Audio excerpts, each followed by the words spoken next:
আমার টিকটকের ভাই ও বোনেরা, তোমাদের আইডি থেকে এখনো গানের দাওয়াত দিতেছো, নাচের দাওয়াত দিতেছো, সেলিব্রিটির দাওয়াত দিতেছো। ভাই এগুলার দাওয়াত দিও না, ভাই দিও না। তুমি মরে গেলে এই আইডি থেকে এগুলা কেউ ডিলিট করতে পারবে না তুমি ছাড়া। তোমার নিঃশ্বাস থাকতে তুমি এক কালেমার দাওয়াত দাও, আইডি থেকে এক কালেমার দাওয়াত দাও, দিনের দাওয়াত দাও, জান্নাত জাহান্নামের দাওয়াত দাও। এই লাইক কমেন্টের দাওয়াত দিয়া সেলিব্রিটি হয়ে গেলে ভাই মরার সময় এই লাইক কমেন্ট তোমার কবরে যা সাহস দিবে না, কবরে আলো হবে না, বাতি হবে না। তুমি এখনো সময় আছে, তোমার আইডি থেকে এক রবের দাওয়াত দাও, আল্লাহ খাওয়ায় আল্লাহ পালে। এই টিকটককে তুমি ধন্যবাদ দাও যে টিকটক দিয়ে তুমি ইহুদি খ্রিস্টান সবার কাছে এক কালেমার দাওয়াত পৌঁছাতে পারতাছো। আমার লক্ষ্মী ভাই ও বোনেরা, কোন অবস্থায় কোনো দুনিয়ার সেলিব্রিটিকে ফলো করো না, সর্বহালতে আল্লাহ আল্লাহদের ফলো করো, দিনের পথে চলো, নিজে দিন মাইনে চলো।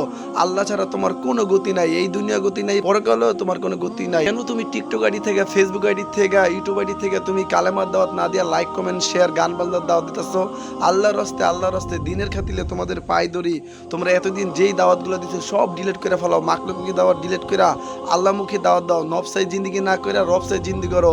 আমি চাই নিজে জাহান্নাম থেকে বাঁচতে, তোমাদেরও জাহান্নামে থেকে বাঁচিয়া আল্লাহ রাসূলের সাথে তুমি আমি জান্নাতে থাকতে পারি, এই ফিকিরে আমি নামছি। আমরা মুসলিম, আমরা কখনো জাহান্নামে যাব না, আমরা জান্নাতে যাব কালেমার দাওয়াত দিয়া। কালেমা লা ইলাহা ইল্লাল্লাহু মুহাম্মাদুর রাসূলুল্লাহ।